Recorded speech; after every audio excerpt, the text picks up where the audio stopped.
Hello friends, welcome to our channel Art Mantra channel में आप सबका बहुत बहुत स्वागत है। अभी हम ये जो आज वीडियो बन रहा है ये पेंसिल शेडिंग जो उस पे है।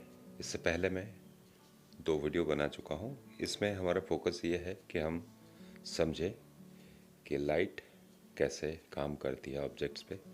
जब तक हम इसको नहीं समझेंगे तब तक हम इमेजिनेशन से ड्रॉ नहीं कर पाएंगे, शेड नहीं कर पाएंगे। तो जो लोग इससे पहले वाली जो 2 वीडियो नहीं देखे हैं उसको ज़रूर देखिए, बहुत ही इम्पोर्टेंट वीडियो है।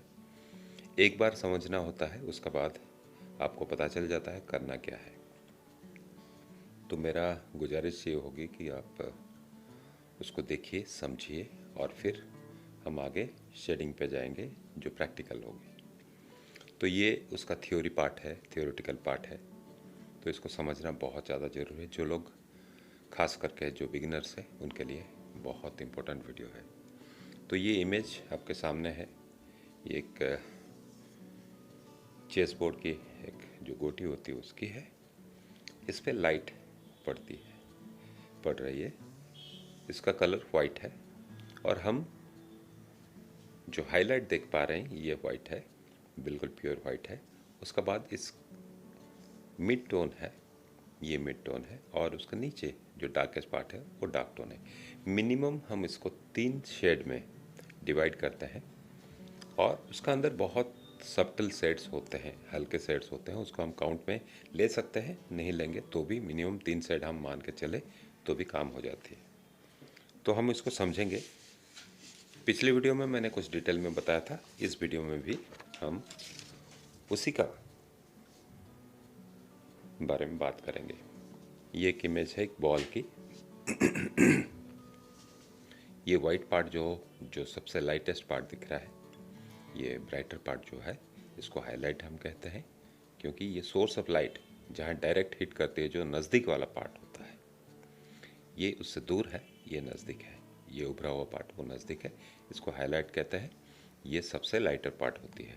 डिपेंड करता है ऑब्जेक्ट का कलर क्या है, उस हिसाब से ये हाईलाइट का एरिया भी उस हिसाब से बनता है। मान लीजिए वाइट है तो ये वाइट दिखेगा, अगर ये ग्रे है तो ये और डल दिखेगी। ये कलर की होती इसका हाईलाइट जो है।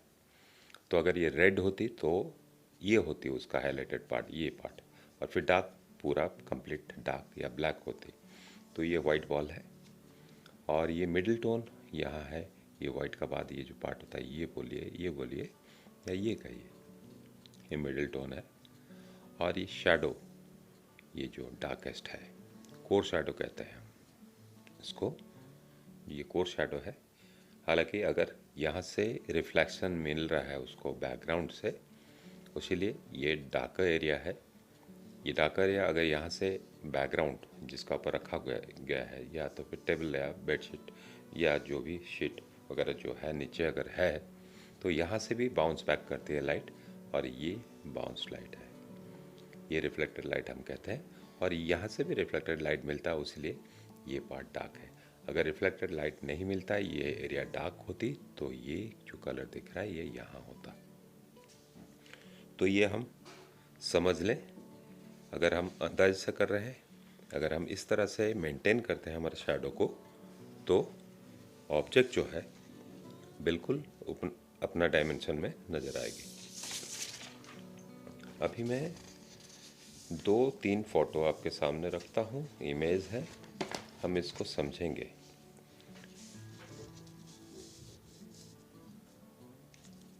ये जो एक प्लेट है उसमें कुछ फ्रूट्स है और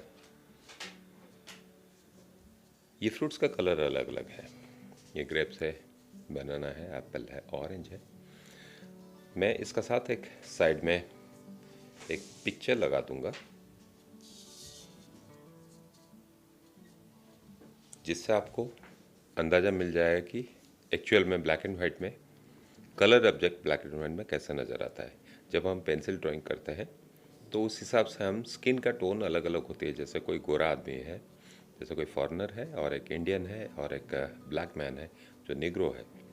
तीनों का स्किन का टोन जो है जब हम पेंसिल में करते हैं 2 टोन में होते हैं, ब्लैक एंड वाइट में, तो हम कितना डार्क करें, हाईलाइट एरिया में कितना डार्कनेस रखें, और जो डार्केस्ट पार्ट है कितना डार्क तक जाए। तो इसका साथ आप कंपेयर कर सकते हो। मैं राइट साइड में एक फ़ोटो लगा रहा हूँ, तो इससे आपको पता चल जाएगा कि ऑरेंज जब ब्लैक एंड वाइट में हम देखते हैं ऑरेंज को किस कलर का दिखता है। ये चेरी जो है वो रेड है, देखिए ये कंप्लीट ऑलमोस्ट ब्लैक नज़र आ रहा है, और ये वाइट जो नज़र आ रहा है ये उसका शाइनी पार्ट है, शाइनिंग के वजह से ये वाइट दिख रहा है। और ये ग्रीन जो है, लाइट ग्रीन की, ये जो पियर्स है, क्या है ये, तो और ये ग्रेप्स है, ग्रेप्स और इसका कलर आसपास के है। तो ये कैसा नज़र आ रहा है ब्लैक एंड वाइट पे।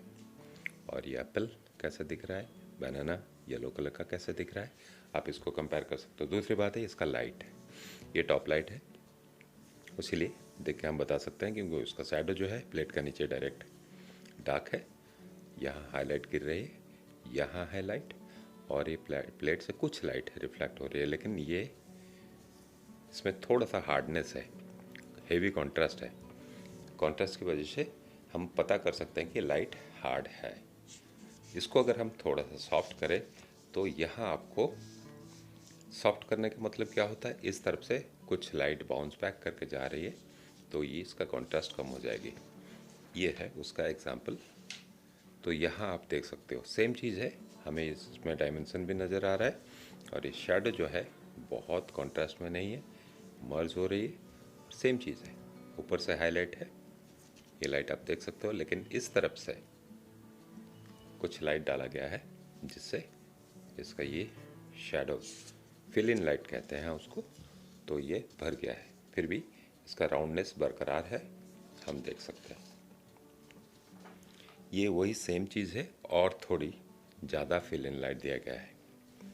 आप इसको कंपेयर करके देख सकते हो, ये ऑलमोस्ट देखिए, ये और ये ऑरेंज दोनों का कलर में फ़र्क है।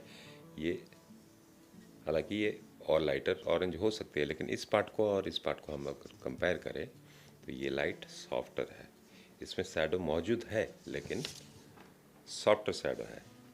इसमें भी वही राउंडनेस बरकरार है, नज़र आ रहा है, लेकिन इसका टोन देखिए कैसा मर्ज हुआ है। तो मैं ये क्यों आपको बता रहा हूँ, तो हम उसको कॉन्ट्रास्ट में लेके जा सकते हैं या सॉफ्टर टोन में डिवाइड कर सकते हैं।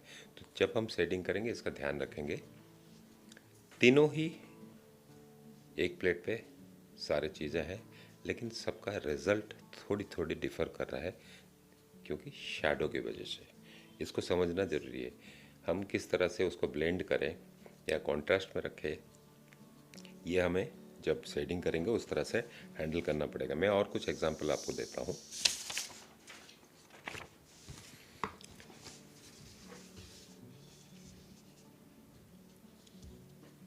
ये एक कैप्सिकम है जिसको शिमला मिर्च कहते हैं, ये क्रॉस हैचिंग है जो पेंसिल शेडिंग है, लेकिन ये हाई कॉन्ट्रास्ट है। हम इस तरह से भी शेडिंग कर सकते हैं जिसमें हाईलाइट जो है शाइनी पार्ट है वो प्योर वाइट है, ये मिड टोन है और ये डार्क टोन है। तीन ये बीच वाले बहुत सारे टोन्स होते हैं, हम इसके बारे में बाद में बात करेंगे। और ये टॉप लाइट है, इसलिए शैडो इस तरह से बनी है, और इसको डार्क किए हैं। डार्क इसलिए किए हैं कि ये जो बैकग्राउंड है वो वाइट नहीं होगी, इसीलिए इतना डार्क दिख रहा है। अगर ये वाइट होती तो यहाँ से हमें शैडो बाउंस बैक करता और इसका पर रिफ्लेक्टेड शैडो मिलता। ये वही है दूसरा एंगल से, लेकिन इसका शैडो जो है सॉफ्टर है। देखिए आप, मैं क्यों ये बता रहा हूँ, क्योंकि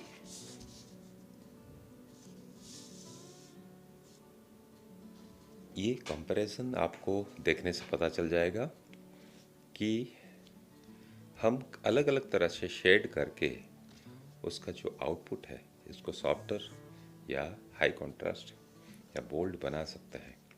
ये बोल्ड है, मान लीजिए कोई पोर्ट्रेट बनाते हैं और उसमें बहुत सारे झुर्रियाँ हैं, कोई बूढ़े आदमी का पोर्ट्रेट है, हम इस तरह का यूज़ कर सकते हैं। और कोई जवान है, कोई लड़की है, सॉफ्ट टोन दिखाने के लिए हम इस तरह से शेडिंग कर सकते हैं।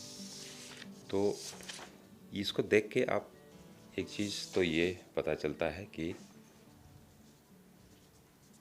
शेडिंग में बहुत कुछ चीज़ें हैं जिसको हम बदल के हमारा जो फाइनल आउटपुट है उसको हम बदल सकते हैं। देखिए ये और एक आया, इसको घुमा लेता हूँ।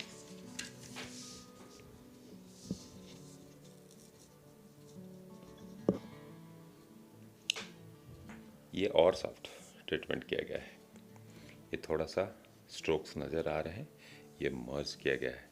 हमारे पास स्टम्प होती है पेंसिल में का जो ब्लेंडिंग करने के लिए पेंसिल शेड को, शायद इसी में वही यूज़ किया गया है और ये ब्लेंडेड है, लगता है कि वाटर कलर जैसा इफ़ेक्ट आ रहा है। तो इस तरह का देखिए तीनों चीज़ों में सारा इफ़ेक्ट अलग अलग है।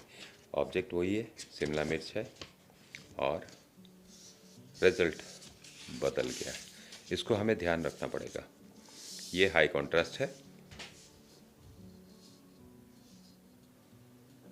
हार्ड लाइट हम शैडो से पता कर सकते हैं। ये देखिए यहाँ 3 है, इसको घुमा देता हूँ।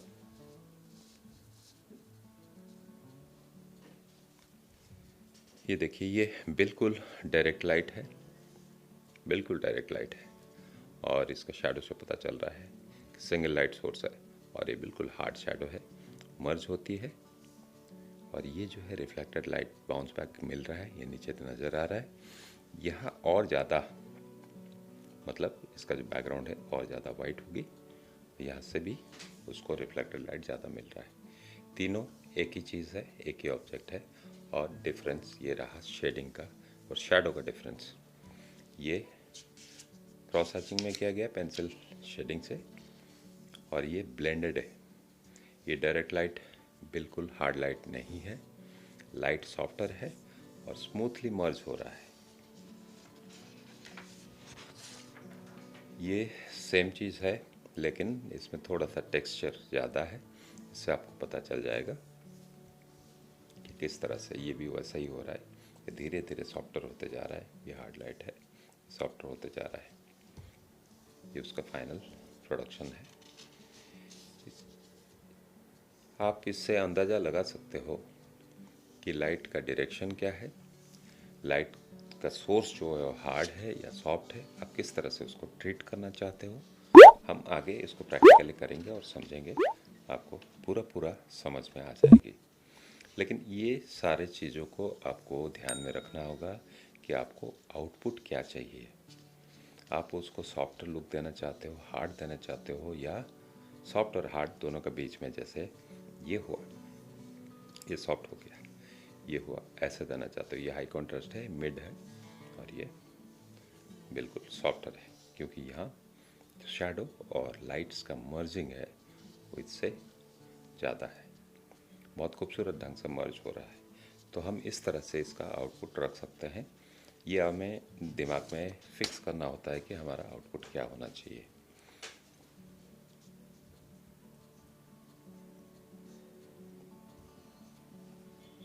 ये कुछ सिंपल ऑब्जेक्ट है, जो रेक्टेंगल है, एक सर्कल है, इस तरह से शैडो गिरती है, और इस तरह से हम, ये एक कपड़ा है जिसमें कुछ ड्रेपरीज है और एक फ्लावर है। इस तरह से हम इसको ट्रीट कर सकते हैं। इसका आगे वाली वीडियो जो आएगी, हम शैडो को लेके काम करेंगे, शेडिंग को लेके काम करेंगे। और मेरा रिक्वेस्ट है, जो लोग नए हैं वो हमारे चैनल को सब्सक्राइब करें। बहुत सारे वैरायटी का वीडियोस हमारे चैनल में है, स्कल्पचर, पेंटिंग, ड्राइंग, ये मिल जाएगी। अभी हमारे जो फ्री ऑनलाइन ड्राइंग कोर्स का वीडियो चल रही है, आप उसको पहले से शुरुआत से देखिए एक के बाद एक, तो आपको ज़्यादा फ़ायदा मिलेगा, क्योंकि हम हर एक स्टेप पे प्रोसीड कर रहे हैं, आगे जा रहे हैं, और वो एक रेगुलर प्रोसेस है, मतलब एक स्टेप बाय स्टेप प्रोसेस में हम आगे जा रहे हैं। तो आपको तकलीफ़ नहीं होगी समझने में। अचानक जंप करके कोई वीडियो मत देखिए, समझिए। अगर कोई डाउट है तो हमें लिखिए, हम ज़रूर आपके सवाल का जवाब देंगे। तो उम्मीद है आपको हमारे वीडियोस पसंद आ रहे होंगे। ये थियोरेटिकल पार्ट है, हो सकता है आपको बोरिंग लगे, लेकिन ये बहुत ज़्यादा इम्पोर्टेंट है। चाहे वो बोरिंग लगे, एक आधे बार हमें देखना है और समझना है। अगर एक बार समझ में आ गया तो मेरा गारंटी है आप कहीं चूकोगे नहीं, आपसे कभी गलती नहीं होगी। गलती तो होगी ऐसे, लेकिन कोई परफेक्ट नहीं होता, लेकिन उतना भी नहीं होगी जो कॉमन मिस्टेक्स आपसे होगी नहीं आगे। तो ये समझना बहुत ज़रूरी है। उम्मीद है आपको समझ में आ रहा होगा जो भी मैं बता रहा हूँ। और आप मुझे लिखिए अगर कहीं समझ में ना आया हो। आगे वीडियो में हम प्रैक्टिकल्स में जाएंगे और ऑब्जेक्ट को सामने रखेंगे या कोई इमेज को रख के हम उसको शेडिंग किस तरह से किया जाता है हम करेंगे और धीरे धीरे आगे बढ़ेंगे। वीडियो देखने के लिए बहुत बहुत धन्यवाद। Thank you very much. हमारे चैनल को सब्सक्राइब कीजिए, लाइक कीजिए और शेयर कीजिए।